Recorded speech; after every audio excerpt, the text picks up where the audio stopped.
Corona का डर और कोरोना का कहर पूरे देश में आया, भारत में भी आया।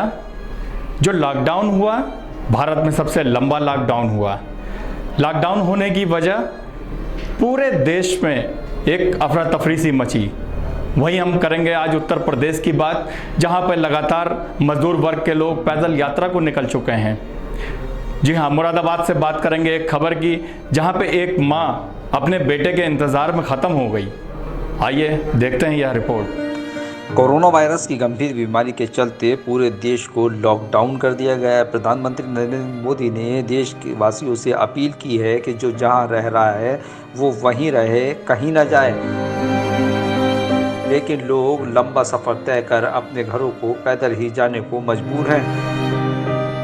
कुछ लोग ऐसे हैं जो अपने मुकाम तक पहुंच गए हैं और कुछ ऐसे भी हैं जो अपने घर नहीं पहुंच पाए हैं।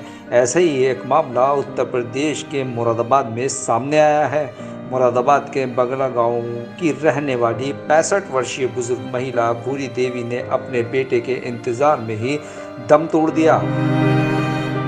इतना ही नहीं, लॉकडाउन के चलते एक बेटा आखिरी वक्त में न अपनी मां को देख पाया और न ही उसको कांधा दे सका।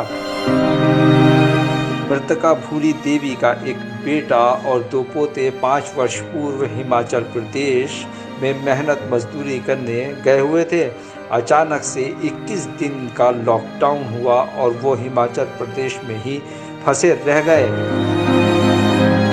आलम यह है कि घर वालों के पास बुजुर्ग महिला के अंतिम संस्कार के लिए भी पैसे नहीं हैं। फिलहाल मृतका के परिवार के लिए चौकी इंचार्ज बगला गांव रामप्रताप सिंह और समाज के जिम्मेदार लोग आगे आए हैं और अंतिम संस्कार के लिए मदद की है।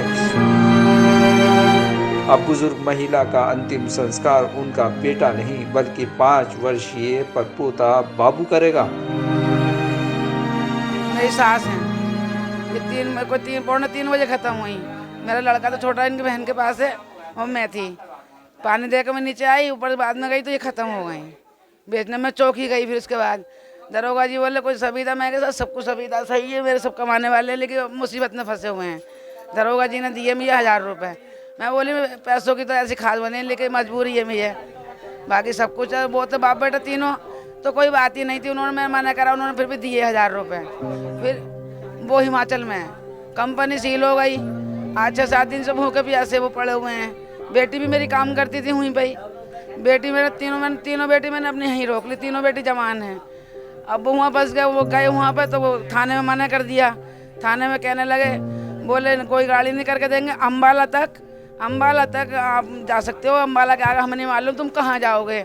मैंने फ़ोन से मना कर दिया कि साहब तुम मत आओ, मैं कर लूँगी जैसे होगा। वो बाकी उधार लिए मैंने पैसे, कुछ दामाद ने दिए, कुछ उन्होंने दिए, कुछ मैंने करे।